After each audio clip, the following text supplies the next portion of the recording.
Welcome, brave souls, to the chilling depths of horror in detail. Today, we're going to share Skinwalker encounter horror stories. First story, Camping Alone, Skinwalker story. As the last flames licked across the fire and faded, leaving a warm glow from the embers below, I drank the last warm swigs of tea from my canteen and thought about heading to sleep. The stack of firewood by my camp would remain unburned until the morning. My camp was a tarp tied up with paracord to the surrounding trees. It was basic, but lightweight and easy to carry on hikes. I had built a wall from fallen deadwood held between wooden stakes around the camp to deter any predators. I fumbled for the zip on my sleeping bag in the low light and eventually found it and unzipped it. I took off my boots and prepared to get in, very tired from the day of walking, and would cut into my camp. As I climbed in and closed my eyes, I heard a sudden noise from the treetops. It sounded as though every bird in the woods was flying away. A great flapping of wings and the odd squawk of warning prompted me to open my eyes. The embers from the fire were dull, now meaning that I couldn't see any of my surroundings. I've spent a lot of time in the woods and know that it would take a large predator to spook roosting birds enough to fly away en masse. I lay still and tried to listen, but I could hear nothing but the fading flaps of the birds' wings. They weren't nesting again, they were leaving the area. I heard the last of these noises and then nothing. The woods were silent, eerily silent. I don't know if you have ever spent a night in the woods, but for the first few times it is quite scary due to the various unexplained noises. Nocturnal animals prowling about, owls and rodents all make up the nighttime ambience of the woods. Over time, though, these sounds become comforting. There was nothing, no noise whatsoever. I sat up, still unable to see anything. I quietly reached over for a log to place on the embers. They were still hot enough and the log dry enough that they would catch. As my hand found a log and I began to lift it, I heard a branch snap nearby. I had made my camp in a clearing so as not to fall victim to loose tree branches falling in the wind, but all around me was dense, unkept forest. The only path or route that I had cut out to reach the clearing. The noise came from the path. I sat frozen, log in my hand, straining to listen. There came another crack of a branch. This did not sound like sticks breaking, but a large crack like a branch being trodden on. This has to be a large animal to make such a noise. I strained to see in the darkness, but the embers, while low, still inhibited my night vision. It was then that the smell hit me, an overpowering stench of decay. I gagged a little, trying to remain silent, not wanting to attract any attention to my camp. I then heard a shuffling.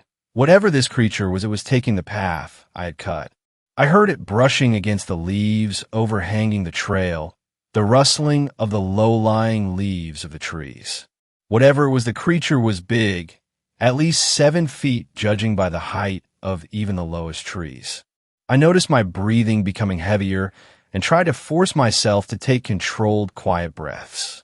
The smell of death in each breath was so thick I could taste it. That's when I saw the shadow, the unmistakable shape of a deer. I breathed a sigh of relief, feeling silly to have been so frightened by such a common woodland creature that I have encountered so many times before. It stopped moving and the silence returned. So silent it was almost deafening. It was then I noticed that I could only make out 2 legs, hind legs, but the shadow continued upwards.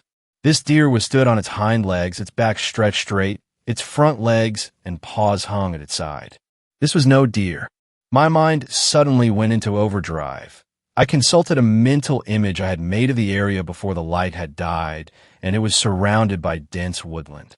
Impossible to run through at night without seriously injuring myself. The only way out was the path that the creature was stood on, still unmoving. I had not been hunting on this occasion and had not bought a gun with me. I was only camping for 2 days and so had enough food and drink with me. I had a large knife, but this thought did not fill me with much hope. I decided that I would scare it away with fire. I dropped the log I was holding into the pit of embers, pushing into them a little past the cooler embers at the top. I quickly placed several more around it and then hurriedly felt around the pitch-black floor for sticks. I found a few twigs and threw them on. One of the sticks caught, and a tiny flame shot up from the fire. While small, it illuminated the clearing enough for me to see the creature standing at my end of the path. I could not make out details, but I could see its shape and its antlered head, which was sniffing the air in my direction. The other twigs caught, and I saw it. It had the body of a deer, but its flesh hung from its bones. It looked as though it had been decomposing for a while, and yet here it was trying to get my scent. Its torso was upright, its broken ribs exposed through the rotting flesh of its chest. The head was the most disturbing. Much of its skull was showing, but its antlers had remained intact. Its head hung to its left side as if its neck was broken. Its eyes, or the space where its eyes had once been, reflected a bright red in the light of the fire. It looked as though there was something inside it wearing it like a costume. It opened its jaw, and head hanging to one side, it let out a scream. The noise was nothing like a deer, nothing like I have heard from any animal I have ever seen. I felt it all the way through me. A long undulating noise, high-pitched and shrill. My skin felt like ice, and I remember screaming run in my head. All care for the dangerous terrain surrounding me gone from my mind. I couldn't move. I was frozen, sitting in my camp, staring at the monstrosity before me. It took a step toward me when two of the logs caught fire, flames leaping up. The creature stopped and swung its head around to look at the fire, then back at me. It was at this point I thought I had a chance. The fire seemed to have scared it. I was wrong. It launched itself at me with amazing speed, probably only 20 feet away now. I finally found my ability to move and jumped up and sprinted in the other direction. I reached the tree lean, and without looking back, I jumped into it, holding my arms up in front of my face to shield my eyes from the many sticks and plants. I didn't make it far. I ran into a large branch and fell over. I wanted to look behind me, but I could not bring myself to. Instead, I scrabbled underneath the branch and started running again the other side. I hit 3 more branches in the darkness, and the last one hit me in the chest and winded me. I lay on the ground trying to catch my breath, thankful that I could no longer taste the awful taste of rotten deer flesh. I tried to breath quietly, trying to listen for sound around me. The woods were still quiet, but I could hear periodic crashes of a large creature, presumably searching for me in the darkness. The crashes were off in the wrong direction, though, and seemed to be getting further away, not closer. I lay in this spot for what felt like eternity, but was probably about 2 to 3 hours judging by the light. I finally heard a little forest critter scurrying through the undergrowth, then another, then an owl hoot. It was clear that the predator had left the area. I didn't go back to my stuff. I stood up and headed straight for the nearest edge of the woods. I picked up a large branch as a weapon and slowly picked my way through the woods. I reached the exit at what looked like around 4 a.m. The sun starting to rise again, but not yet visible. I walked over to my car. It was just as I had left it. I opened the door, and as I did, a smell of rotten flesh suddenly hit me. I slammed the door, started the engine, and drove out of there. My wheels span on the forest floor as I revved the car too hard. I didn't care. I just wanted to be away. I glanced in my rearview mirror, just as I was leaving the parking area, and saw it running across the middle of the car park behind me. Its running looked awkward, yet it was still so fast. I put my foot to the floor and didn't look back again. I don't go camping without my gun anymore, hunting or not. Second story, Skinwalker stories from the past. This is a story my family told me when I was growing up. We live in a rural community on the Navajo reservation. My aunt and her 2 brothers were home alone while my grandparents had left for the evening to attend a chapter house meeting. They were in the house, and like many people from the reservation, they didn't have electricity. It had been dark outside for about an hour, and my aunt and my uncles were getting ready for bed. Outside, they heard noises, as if someone moving things around outside. My oldest uncle went to look out the front window and saw a figure out by the truck. This was immensely out of the ordinary because the closest neighbor was miles away. Whatever it was opened the truck door and began to dig through the personal items that my family had left in the vehicle. My aunt and uncles were frightened by the sight and knew that they should take action. They took out the rifle and all steadied themselves to hold it up. They flung open the door and aimed the gun at the dark figure. The figure turned and started to walk towards them, totally unfazed by the weapon. My uncle pulled the trigger, but nothing happened. The figure drew closer, and my aunt began to smell something like a rotting corpse. It was so strong it made her gag. My uncle continued to pull the trigger with no luck, and the figure came closer and closer. Off to the distance, headlights were coming up the road. My grandparents were returning. The figure looked toward the lights and started to move away and tucked itself behind a tree near the house. My oldest uncle ran toward the truck with the gun. My grandfather got out of the car, and my uncle pointed to the tree. The thing was poking out its head to observe what they were doing. My grandfather ran into the house and over to the stove and grabbed a handful of ashes and rubbed over the gun and placed an ash-covered bullet into the chamber. He walked out onto the porch and fired toward the tree. Whatever that thing was didn't expect the gun to go off. The gunshot echoed, and the dark figure began running. My grandma chased my aunt inside, and my uncles and my grandfather went after it. There weren't many roads or paths, so as my grandfather and uncles chased after the figure, the truck was bouncing and the headlights were not fixed on one particular spot. My uncle swears that whenever the headlights would hit the figure, he saw a woman. Not only that, whoever, it was running on all fours like a bear. My grandfather eventually stopped the truck, and as they neared the ditch that drops about 20 feet, he got out and began to yell in Navajo. My uncle says that he was yelling about a local woman. He yelled that he wasn't scared and that he knew it was her and to leave his family alone. A few days passed, and there was news that the woman that my grandfather was yelling about had passed. I've always been told that if you know who the Skinwalker is, say their name, and it will kill them. Third story. My grandfather saw a Skinwalker. My grandfather told me a story once, as we sat around a campfire in his backyard, in the cool night of the Arizona desert. The horizon was clear, and each star twinkled in a purple sky, with a full fat moon hanging low over the mountains. His voice was raspy and gravelly, the result of a lifetime of smoking cigars and drinking whiskey. The fire danced and shined across his wide dark eyes as he settled into his seat, ready to tell his story. Way back when I was a boy, about your age, he began, I lived outside an Apache reservation with your great-grandfather. He had returned from a war and set about raising horses and cattle on 100-acre ranch settled between a brambly mountainside, with dirt good for growing thorn brush and not much else. One night, my mother was sick, and Pa and I took a trip into town about 50 miles away, straight through a dry desert, over a washed-out creek and some old abandoned farmsteads. The fire sparked, and a log cracked, jolting me out of the story. What next? I asked. Settle down, boy. You'll hear soon enough. Pa and I were driving in an old Ford pickup truck.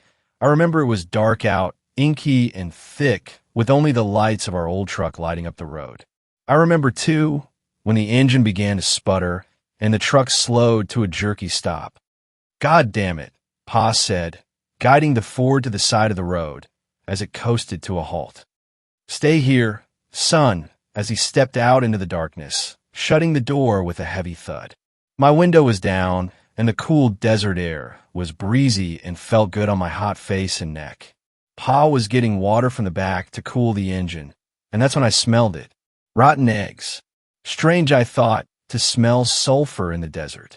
My nose also picked up carrion, like one of them dead, bloated cattle that would drop from the heat and lay there until the crows pecked enough holes in their hide to cause the whole thing to explode. It stunk and I gagged. My skin started to tingle too, the back of my neck felt itchy, and my face started to get hot. The wind stopped blowing and hung still and heavy, with the stink filling the cab. Pa, I called. Pa, PA. No answer. My heart started beating, and I felt such a fear in me, in my bones, in my chest, boy. I tell you, I never felt fear like this, not until Vietnam. not until I saw men dying around me. I locked the door and reached over for my pa door and saw a shadow bound across the road, through both dim beams of light, across the partly open domed hood. Grandfather paused. He spit a fat wad of tobacco spit off to his side, and he looked pensively into the darkness. I realized I was holding my breath and gasped for air. The night was cool, but I was sweating and clammy. Well, what happened? What about your father? What did you see? He sighed. A creature. He shook his head. You have to understand, there were legends, older than the rock cairns out in the valley, older still than Crazy Horse and Sitting Bull, than the old Indian chiefs and their shamans. The Apache and Hapa and Cherokee and all them old tribes of First Peoples, they told tales, old stories about dark Indian magic, a deal made with the old spirits of blood sacrifice to gain power, old power enough to fight each other and the Spaniards and later the white men that came for their land and women. They called them. He paused. Grandfather took a deep breath and bodied forward into his tale. Across the fire and the sky, the desert, the creek, the moon, the sun, and old mountains, he bodied forward. They called them skinwalkers, shape changers, old warriors resurrected as skinless men, all sinew and muscle, walking on deer legs with the torso of a man and the head of a coyote, but messed up, long and malformed snouts, teeth like a bowie knife, long arms and standing 7 foot, even hunched over. They'd gut the old cowboys and white riders. They'd run through bullets and sabers, part the Spanish armor like it was a potato sack. Wily, too, they could change their voice to match a person you knew or might know. Boy, that's what I saw. Big and fast, only for a second, it ran across the road. Gray and mottled, muscle flexing under its legs, hooves clomping on the road, stringy, muscled, hunched shoulders. And it turned, looked right into the cab, looked right into my eyes, and I swear it grinned at me. I sank into my seat, in shock, in fear, shaking. I knew death was near. The air was electric. I smelled ozone and brimstone. The air felt like right before the lightning comes and blows a tree to smithereens. Charged and full with power. I yelled for my pa, but no words came out, just a dry squeak. I was shaking as Grandfather told his story. He was still here, so I know he lived, but the supernatural always fascinated me. And even now, I felt the force of his words. The real power of skinwalkers was trickery. Sure, they could change their voices, but also their skin. That's why the gods took their hide. So they could take others. Not for long, the legends say. Maybe an hour before the soul of the skin they wore would come looking for their mortal shell before going to whatever hell awaited them. Though I think that getting skinned alive was hell enough. A minute passed in what felt like a lifetime, 1 second in 1,000 years. My father's door opened, and I jerked my head to the left, putting my fists up to fend off attack. "Son, it's me," my father said, before climbing into the cab. He grasped the steering wheel and pulled himself in awkwardly, jerking himself into the seat. I cringed into the corner. I looked at him. I looked hard. "Boy, your great-grandfather was a good man, treated me and my ma right. He fought the Nazis and saw the worst of man in Poland when he freed all them camps. And now I was taking his measure. Is this my father? Do I make a run or do I die? Is it him or not? Let's go get that medicine for your ma," as he pulled the truck into gear and pulled it out onto the road, and our trip resumed. I guess it was him after all. But how did you know? Was it because he said something about your mom? No, boy, I knew, because out the window, out the corner of my eye, I seen that beast running 50 miles an hour right next to the car, looking at me with them yellow eyes and grinning mouth. I looked and saw it, hunched and angry, running next to us, boy. My pa kept his eyes on the road, locked straight forward. "Son," he said, "don't look at it, don't look at it." That's how I knew, boy. Fourth story. I saw a skinwalker. It was a few years back during a road trip with my buddy Jake. We were cruising through the desert, chasing that feeling of freedom you only get on the open road. But little did we know, we were about to encounter something that would shatter that sense of freedom and leave us fighting for our lives. We were driving through Navajo territory, miles away from civilization, when we saw it, a figure standing by the side of the road, illuminated by the headlights of our car. At first, we thought it was just a trick of the light, but as we got closer, we realized it was something else entirely. It looked like a man, but there was something off about him. His eyes glowed in the darkness, and his limbs seemed too long, too twisted. And then, just as quickly as we saw him, he vanished into the desert night. We tried to shake it off, telling ourselves it was just our imaginations running wild. But as we continued down the road, things took a turn for the worse. We started hearing strange noises outside the car, scratching at the windows, whispers on the wind. Jake laughed it off, but I could tell he was nervous. I was too. And then, without warning, something slammed into the side of the car, sending us careening off the road and into the desert. The car flipped over, and everything went dark. When I came to, Jake was nowhere to be found. I stumbled out of the wreckage, calling out for him, but all I heard was the sound of my own voice echoing through the desert. I searched for hours, but there was no sign of him. That's when I saw it. The figure from before, standing on a nearby ridge, watching me with those glowing eyes. I knew then what we were dealing with: a skinwalker, a creature of Navajo legend, able to take on the form of any animal or human it chooses. I didn't waste any time. I ran as fast as I could, the sound of my heart pounding in my ears. But no matter how far I ran, I couldn't shake the feeling that it was still out there, hunting me, waiting for the right moment to strike. It took me days to make it back to civilization, days filled with fear and paranoia. And when I finally reached help, I told them everything about the skinwalker, about Jake, about the nightmare that had become my reality. But no one believed me. They said it was just a trick of the desert, a figment of my imagination. But I know the truth. I know what I saw that night, and I'll never forget it. The desert may be vast and empty, but it's also home to things that lurk in the shadows, things that are better left undisturbed.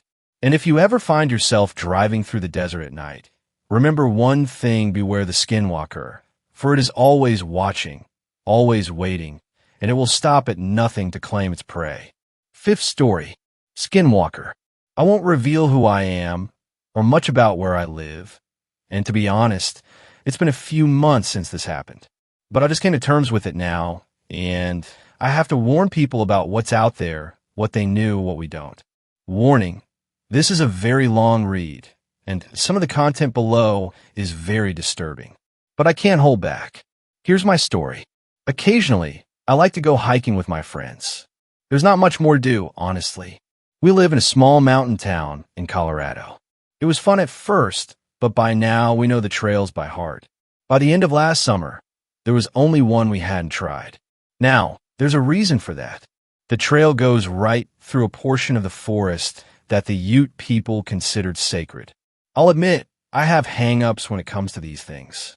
You don't wear hats in a church. You don't let the American flag touch the ground. You don't trudge all over somebody's sacred land for the fun of it. Still, my friend, we'll call him Mark, convinced me to go. He said that regardless of whether I went, he'd go anyway. And since no one else was going, he managed to goad me into going with him. That's another one of my hang-ups. Don't go hiking alone. Don't let friends go hiking alone. Too many tragic news stories start that way. So, I ended up going with him reluctantly. The whole way there, he was talking about how this was the coolest trail he'd ever been on. Yes, he had been there before, though only once. His manipulative ploy had been to get me to come with so he could show me. He admitted this all in the casual way that friends admit being asses to friends. Sometimes, I didn't blame him. I had a tendency to have a stick-up my butt, and what followed only reinforced it. We arrived at about 9, I remember, giving us plenty of time. It was farther away from town than most trails, and it wasn't near a paved road, so there was a lot of walking just to get there. No tourists knew about it. A lot of locals, and even some Ute didn't know about it. But if you followed a game trail through a bunch of trees, it would widen out and lead its way through some mountainous, densely forested terrain. What struck me was how quiet it was. This, apparently, was what Mark found so awesome. For some reason, in this particular place, you couldn't hear any birds chirping or any wildlife whatsoever. It was complete and utter silence. Eventually, I had to urinate. I stepped off of the main road just so Mark wouldn't see me. As I was going, I spotted something through the trees. It looked like some sort of clearing just past a shallow creek with a log going over it. My curiosity got the better of me as I looked at the log. It didn't seem to be an act of nature. It was a makeshift bridge, I was sure. True enough, when I tested it, it seemed to be stable. I put one foot in front of the other and crossed. When I reached the other end, I pulled my way through some trees and saw the first image of the day that I will never forget, though to many, it wouldn't have seemed like much. In front of me, there was vegetation, trees, ferns, and brush, but suddenly it all stopped. Within a perfect circle, surrounded by small, perfectly arranged rocks, there was nothing but smooth dirt. It was strange, not in the least because the shape of the rocks was absolutely perfect. They were partially submerged in the soil and fit together like bricks. Every single one of them was the same uniform white color, and as I got closer I saw things had been carved on them, symbols. They were old, very old. Even if I had understood them, their distinct shapes had been lost over the years. That was strange, but what disturbed me was that this circle wasn't actually perfect. On one edge, just one, a group of rocks had been kicked up. They were scattered around, as if they actually had been a perfect brick wall, and something had shattered them. In this area, the otherwise perfectly smooth dirt had been kicked up. There was something about it that just unsettled me. As quiet as the entire forest was, it felt quieter here. I quickly turned around and went back to Mark, who made some lane number 2 joke. I should have forced him to leave right there. Instead, though, we kept going. After all, the day was only halfway over. While the forest itself was cool, at least from Mark's perspective, I found the trail to be rather disappointing. It just went on and on. There were no alternate paths, and there was hardly any challenging terrain. For Colorado, this whole area was so flat. It was hardly a hike at all. The trail was just long, very long. It took us until noon to reach the end, and there was no one else on it. I know that it was a hard trail to find, and many of the other locals might share my sentiments, but we were there all day, and we didn't run into anyone. Of course, it wasn't until we reached the end that things started getting really weird. The trail didn't loop at all, and I inwardly groaned knowing that we'd be walking these 3 same boring hours back. We took our time eating lunch. As we did, I could swear I heard noises for the first time. There were animals moving through the forest nearby. We could hear the rustling of the brush. I looked and saw through the foliage the vague outline of a single buck's head moving past us. It was odd, but I dismissed it. We packed up what was left of our lunches and started the trek back. Every once in a while, I would hear the rustling again. I'd look into the trees, and oftentimes I would see the buck's head. Eventually, though, I noticed that it was making far too much noise and was doing so far too frequently. I told Mark to slow down and stop, and being Mark, he cracked a joke about it. But finally, he went silent, and we both still heard the rustling. Now, even Mark was a little freaked out. He turned back and saw the vaguest outline of the buck's head again. This time, to me, there seemed to be something wrong. The head was far too high up, around the higher branches of the trees. I noticed it. Mark didn't. I should have said something. But I didn't have time. Just as soon as it was there, it was gone again, going off further into the forest. I remember Mark talking about how deer were annoying as hell, about how he was going to scare it off, or something. I don't remember exactly what he said, and that bothers me, because I should remember. He was one of my best friends. I do remember him yelling at it, and at the time, it was funny. Hey, Buck. Yeah, you. Horny motherfucker, leave us alone. He walked off the road and disappeared down a ridge behind a layer of trees, pursuing it. For a minute, there was silence. That minute became 2. Mark, I called out. No answer. 5 minutes passed. I climbed down the ridge after him. Mark? I followed the general direction he had gone in, keeping the way back to the road in mind. I wouldn't go far, I knew, because he was smart enough not to go far. He hadn't. After a short time, I found a place where there were signs of struggle. In addition, there was blood. There was a lot of blood. It was all over the trees and the ground. I cursed myself. There were other things, too, in addition to the blood. Pieces of flesh that I didn't like to look at. There were marks showing that something had been dragged away from here. "Mark!" I called out furiously now. Forgetting the trail for a second, I ran forward along the drag marks. After running too far to be safe, I reached a small ravine with a creek running through it. I narrowly stopped myself. It wasn't a long drop, but it had hurt you, and a sprained ankle in the middle of the forest was bad news. The trail stopped here. "Mark!" I murmured, then called out again. "Mark!" Something heard, but it wasn't Mark. Across the ravine from me, I heard a rustling and saw the trees stirring. Something stepped through the foliage and revealed itself.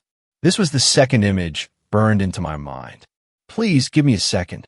I've spent every day for the past few months trying to tell myself this wasn't real.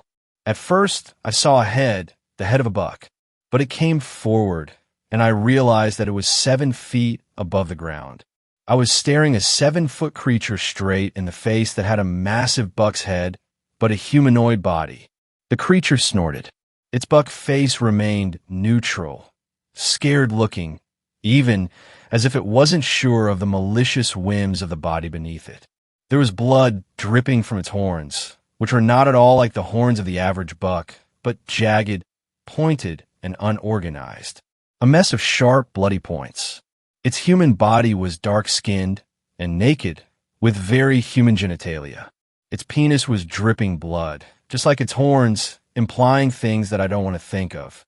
I remember both its arms and its legs. They started human, but near the bottom, they started distorting and became animalistic. At the ends of its legs were powerful hooves.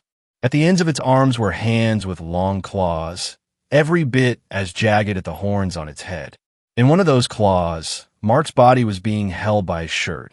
I examined him only briefly, just long enough to notice that the shape of his head was not what it had once been. For a moment, there was silence. I didn't scream. I couldn't believe what was in front of me. Then, the creature's ears ruffled. It dropped Mark's body apathetically and started backing up. Its deer head hung lazily to the side as it moved. My brain rang, suddenly. It's going to jump the gap. It's coming for me. With the logical side of my mind shut off, I turned around and ran, hopefully in the exact opposite direction of the way I came. Behind me, I heard a powerful grunt and then a scuffle of the monster landing on the bank. There was a horrifying roar, something that sounded like a buck and a grizzly bear shouting together. I had never run so fast or so desperately in all my life, but it was gaining on me. As I ran through the forest, I started to feel its warm, hungry breath on my back. Its hands were extending, and I swear I could feel one of its claws scratch me. I ran and scurried up the bank leading to the path. I don't know how I got there without it grabbing me, but I did. Then I took off down the road, hoping that I was going the right direction. While running, I threw off my backpack and gained some speed. I think the bank delayed it slightly. That's the only reason I can account as to how I may have gotten ahead of it. Somehow, I ran and ran and ran. I didn't stop. Eventually, I didn't hear it anymore, but I didn't care. I kept running. I had never been a long-distance runner, but my adrenaline was not going to wear off anytime soon, and I intended to take advantage of it. When I reached the end of the trail and saw the road again, I couldn't believe it. I got into my car. Just before I took off, I shot a glance back up at the trail, at the point where it went up between 2 mountains and was visible from the road. I would regret it. Standing there, near the beginning of the trail, was the SKINWALKER, as I've come to call it. It had given up its chase, but it stood there, watching me hungrily, waiting to see if I would come back. Its deer head hung lazily and dead to the side. The blood on its body was beginning to dry. It had run the whole trail, and it didn't look tired at all. I twisted the ignition, floored the car, and never came back. They never found Mark, and I would never explain what happened. No one would believe me, though I needed to tell someone, which is why I'm posting it here. It came back to me in dreams, nightmares. That creature, the Skinwalker. Somehow, I doubt that forest was really sacred. In fact, I'm sure it was the opposite. Because the image that flashes through my mind most often is not the horrific creature. It isn't Mark's raped and mutilated corpse. It's that circle, which must have been maintained over the years by those who knew, those who understood. That old circle left alone for so long that had been quietly penetrated. Sixth story. There's a skinwalker lurking in the Jemez Mountains of New Mexico. I'm a former resident of Albuquerque, New Mexico. I love it here. We have jaw-dropping sunsets along with our world-famous question, red or green? But there was one specific occurrence that makes me sick to my stomach that happened to have taken place only 2 hours from my humble city. It was early 2015. My father, my sister, and I all decided to go camping in the Jemez Mountains one last time before school started. We own a camper, and we use it every time we go camping. So we hit the road in the early afternoon, and we arrived at the campsite in the late afternoon. We have a great spot that is about a quarter-mile off from the campgrounds. There's at least 1 or 2 people camping within a mile radius from our spot, so it's always nice and quiet. For some context, our spot is cornered by 2 semi-hills, and then there's a trail that leads to the main road. Father has told me that cattle and wildlife pass along that dense trail at night. Just another pro to camping in the Jemez. The sun started to set, so we made a campfire just behind the trail. After about 4 s'mores, me and my sister decide to hit the hay. My dad, being a firefighter, knows that you should never leave a campfire unattended, so he decides to stay out just a little bit longer before putting it out. It's around 9 p.m., and I'm falling asleep until suddenly I heard my father scream from outside. I was then relieved when he chuckled and started to curse. He then came inside and told us what all the commotion was about. He said while he was watching the fire, he felt breathing on his neck. He almost pissed himself, he said. He thought there was a bear behind him. He then slowly looked behind him only to see a moose. He cursed and laughed because a damn moose made him scream. We all started laughing and pushed the event aside. I woke up about an hour later to the bright glow of flames. Oh shit, Father didn't put out the fire, I thought to myself. I opened the blinds only to see 2 bright as hell eyes peering from the trail. They look like a dog's eyes when you shine a flashlight on them, but only 10x brighter. I let out a curse and fell back to sleep. It was too late for that shit. I woke up the next day to the smell of bacon and eggs. I was still wondering about what my father said the night before. Something just seemed really off about it. Then I realized what was so off about what my father said. It hit me like a brick. I spoke with a stutter, Dad. Moose don't live in New Mexico. He looked at me with a confused look, and then his face went stone cold. Tell your sister we're leaving in an hour. Pack all of your stuff up. We left about 45 minutes later. I knew my dad is a skeptic. He believes in the everything is connected kind of spirituality.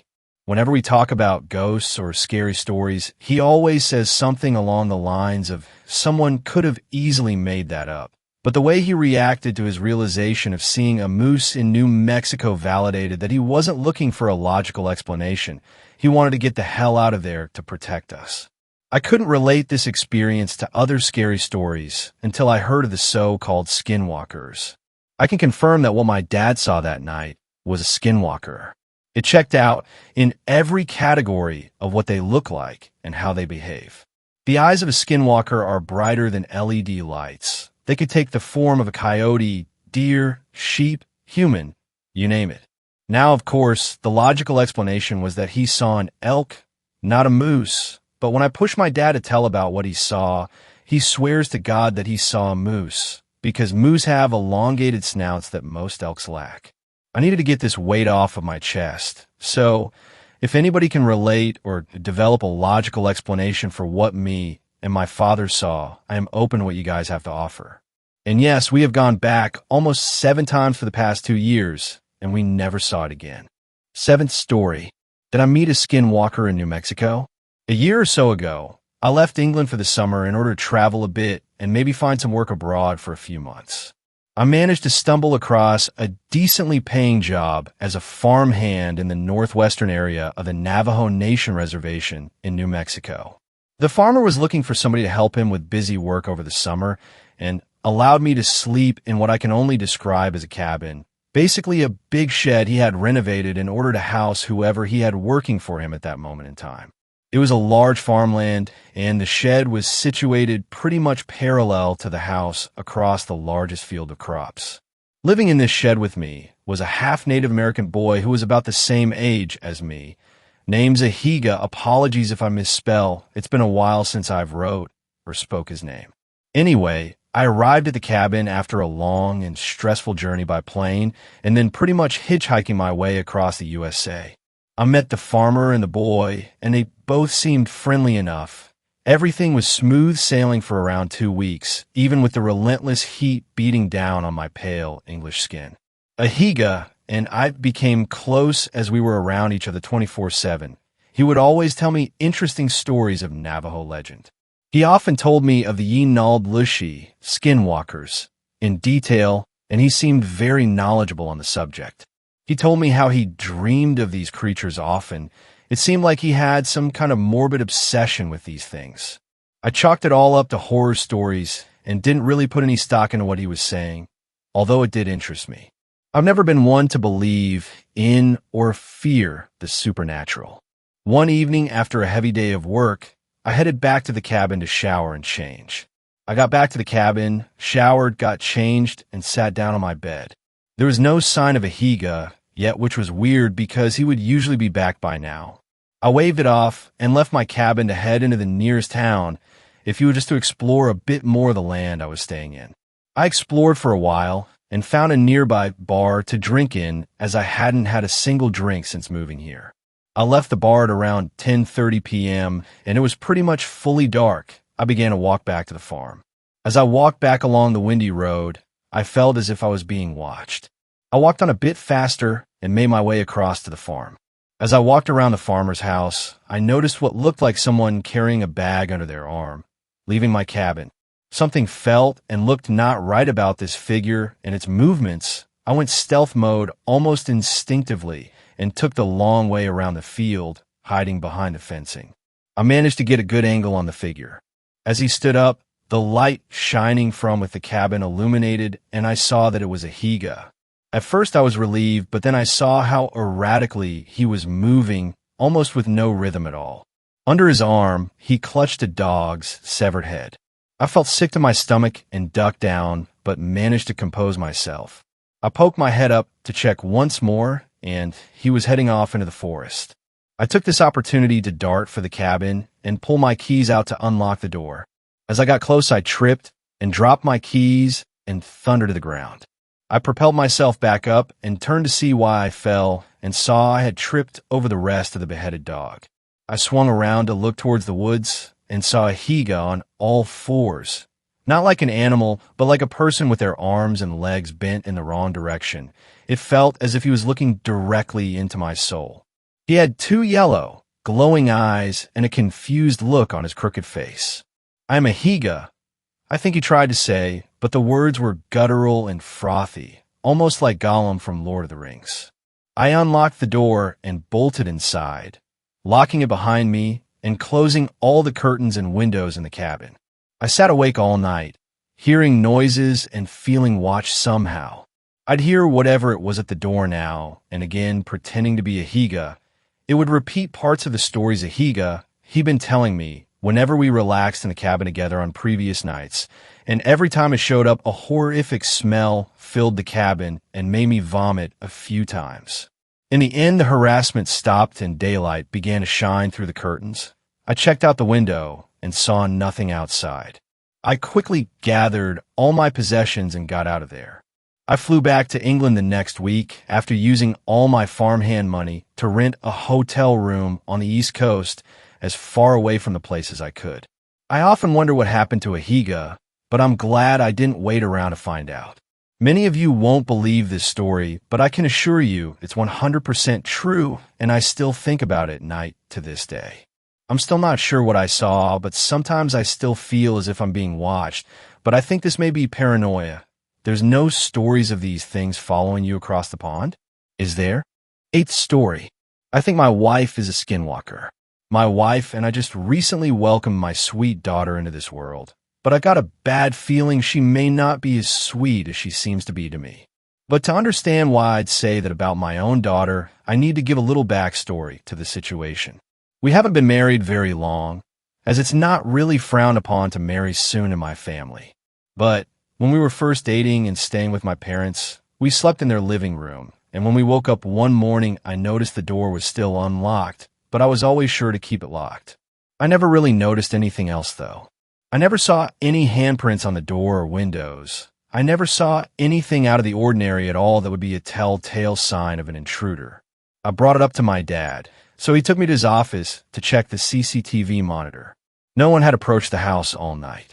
In fact, everything was eerily still except for a very large cat that would always hang out in their yard. That cat had been around for a long time, though. We always thought maybe it was a neighbor's cat because we lived out in the backcountry of Texas and there were other people out in the woods. But growing up there, I did actually notice a lot of things that scared the shit out of me. I once saw my cat, Salem, shape-shifting right in front of my eyes when my little cousin and I were playing soldiers near the woods. One of the old men down the road would tell us stories of a panther that would kill people's horses, but I wondered if it was really my shape-shifting cat or something. My dad also told me a story of a man that lived on our land before we did that killed his daughter's bus driver for what she said he did to her one day when she came home crying. And he would see the ghost of that dad standing over him when he slept with a blood-stained shirt and evil radiating from his eyes. And, of course, countless other stories of all sorts of things that go bump in the night. None of that really seemed related to that night. I noticed the door was unlocked. However, since then, I've noticed a lot of things are different about her than she used to be. But nothing too extreme, just minor things that only people really close to her would know. Like she started wearing makeup when she never really liked it before. And what she liked to eat changed. But I didn't really know how to explain it. I had only known her a few months and only had to ask what she liked to eat so few times for dates and family gatherings. Every time I tried to talk to her about it, or ask her if something was wrong, she shot it down. So I just had to deal with the fact that maybe I was just discovering her for who she really is. I got used it. It wasn't a big deal after all. Like I said, it wasn't anything major, and she still seemed like the girl I loved, and like I said, we had only been dating for a few months at the time. She started calling me Delicious, which wasn't really a pet name we had used before. I tried to ignore how uncomfortable her tone was when she used it. It was probably just sexual anyway. More recently, I've noticed odd smells originating from under our house when I'm out working around the yard. I've also noticed a greater number of flies and carrion birds. I was hoping a lost dog or some large rodent had just crawled under there and died. But one day, I found the promised ring I had given her that she said she lost before we even moved to this house. It looked extremely old now and caked with mud. I started nosing under the house near where the ring was laying, and I found a large indentation on the earth, as if something was laying there, but had been moved. Soon after that day, she surprised me with the news that we were going to be parents, and I've been so excited at first until I realized something. I just knew my initial suspicions were proven true when she got pregnant. You see, my wife warned me right away not to expect children because of an accident she had when she was small. She was infertile. Ninth story. I think I encountered a skinwalker. I have no evidence, but I promise you all this story is real. Sorry for the wall of text. I've always been a bit of a skeptic, ever since I was a kid. Scary stories don't faze me. Horror games never frighten me. And whenever I hear something weird at night, I instantly assume it's something normal. An animal, or just the house settling. Despite this, something very unsettling happened to me the other day, and I'm really not sure what to make of it. I think it's the first time in years I've been genuinely frightened. I live in a forested area in the U.S. Me and my girlfriend live in a large cabin, and although there are roads nearby, our nearest neighbors are at least a kilometer away. We also have 2 cats, one of which sleeps in the bedroom with us, whilst the other often goes out at night and does whatever cats do when they're out of sight. Anyway, I like to stay up late at night and sleep late into the morning, whereas my girlfriend's an early bird. It was about 1 in the morning, and I was watching crappy TV in the living room whilst my girlfriend slept in the bedroom. I was beginning to grow tired when I heard something outside near the cat flap. For clarity, our cat flap uses an electronic chip, so only our cats can use it. I assumed it was just one of the cats coming into or leaving the house, and I ignored it. Then I heard it again. It sounded like something thudding against the flat. It happened several times at random intervals until I lost my patience and decided to just go and open the door. Clearly the cat was having trouble getting in. I never thought about it at the time, but this was weird because we feed our cats well, and they're very lean rather than chubby. I passed the bedroom and peered in as I walked past to see if my girlfriend heard the noises. She was fast asleep, but the cat that sleeps with us was staring at the window. I called her name. Nothing. She kept staring. I shrugged it off and kept heading towards the kitchen. The back doors are through there, by the way. Anyway, so I reached the back door and saw a dark shape through the translucent flap. I sighed, expecting the cat to be out there, and opened the door. It took me a moment to open the door, and I saw the cat tense up as I opened the door. The door opened fully. I froze. It wasn't my cat. Whatever it was had started moving before I opened up, and I only caught a glimpse of a distorted figure, kind of like a tailless dog, bolting, and I mean absolutely pelting it. I freaked out and slammed the door shut. What the hell was it? I wasn't sure. My natural skepticism kicked in, and I assumed it was just my other cat, and I had merely startled it. Perhaps the darkness had made it appear larger. Nevertheless, I was creeped out and decided to go to sleep. As I slipped into bed, I realized something horrifying. The second cat was asleep on the rug. It took a while to get to sleep that night. Everything seemed normal until a few hours later. I awoke to a strange feeling of dread. Something wasn't right. My girlfriend was fast asleep. I held my breath and heard something creaking by the door. It sounded too loud to be one of the cats. It was as if a person was walking about. I reached towards my bedside cabinet and flicked on a lamp. The room was illuminated, and I saw something standing just outside the open door, staring at me. The same twisted figure I had spotted outside earlier. It wasn't very tall, maybe a little over 5 feet, but it was its face that scared me the most. I only caught a glimpse of it, but what I saw will stay with me forever. It looked like a dog, but with an elongated face and almost human-like eyes. You know that weird distorted snarl hounds pull when they're pissed off? It had that expression. I instantly started yelling profanities as I scrabbled backwards, trying to straighten up. The creature turned and sprinted down the hall. I heard it dash outside and go past the window behind us, just above the headboard. I managed to look out as my girlfriend started to panic as she woke up fully. We both caught a glimpse of whatever the hell this thing was as it dashed off into the woods near our home. Grabbing my trusty shotgun from beneath the bed, as well as a couple rounds from the ammunition box that sits next to it, I ran out of the room in my underwear and rounded into the kitchen. The door was open. I'd forgotten to lock it when I saw the thing originally. I haven't seen it since, and we still live in our cabin, but I've bought sturdy locks for all of the main doors and windows in the house, and always check the exit points at night. I also go to bed a bit earlier than I used to, so I'm asleep when the freaks of the night start to wake up. I've read a bunch of forums, and the only thing I can compare it to, based on what I saw, is a skinwalker. If you know anything about these things, please let me know. 10th story. Don't visit the Appalachians. I don't like to use the term skinwalker to describe the hellspawn that wander the Appalachian Mountains. I say this because the only people that believe in skinwalkers are the ones who have actually seen them. I sure as hell didn't believe in any such thing until about 2 weeks ago. The Appalachian Mountains had always been a place that I wanted to visit. The pictures on Google were enough for me. The place is beautiful. I had heard a few stories about skinwalkers roaming around the mountains during the night, which just made it all the more interesting. So I saved up some money, rented a cabin, and flew out here to experience the mountain lifestyle for a couple of weeks. The first few days were completely normal. I had gotten settled in and felt completely fine. Hiking some surrounding trails is all that I can recall for the first 3 or 4 days. It was on that 5th day that everything began going to shit. The cabin that I had rented had 2 big floodlights facing the backyard. Every night a coyote would walk past my cabin, causing the lights to turn on. I thought nothing of it. It was honestly kind of cute. On the 5th night of my stay, I was sitting in the living room watching some satellite TV.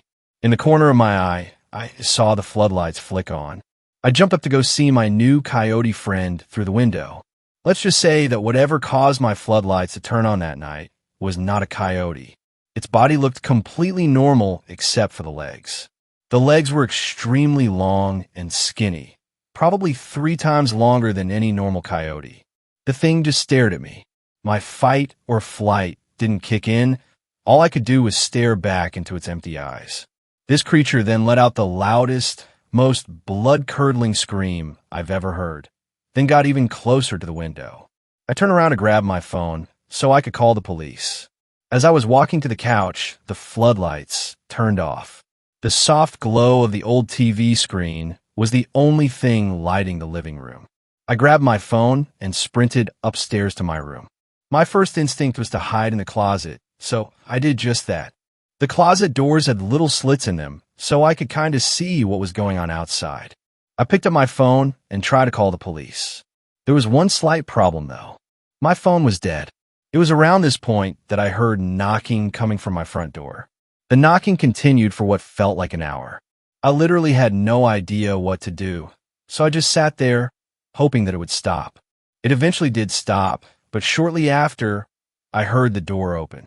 No kicking the door in or anything, it just opened. I started to cry. I could hear faint footsteps getting louder and faster as it went up the stairs. It eventually got to my room, where I thought I was dead for sure. I could hear it opening drawers and messing with my bed sheets. I peered through one of the slits in the door, but I couldn't really see anything. That was until the creature put its disgusting, rotting face right up against the door. It was breathing so loudly that it was hurting my ears. I pushed myself back into a corner and used one of my jackets to cover me. It was my last option. I don't know how long I sat there, but it felt like an eternity. I eventually peeked out from behind my jacket to see some light coming through the doors. I stood up and looked out. It was daytime. I couldn't hear the creature anymore. I assumed that it got spooked by the sunlight and left. I slowly opened my closet door. It was finally safe. Needless to say, I got out of there, and I'm never going back. I don't want to see a therapist because they won't believe me. They'll think I'm insane. Maybe I am insane, I don't know. All I know is that whenever the locals of the Appalachian Mountains talk about these things, they aren't lying. Thanks a lot for watching this video till the end. Drop your suggestions in the comment section.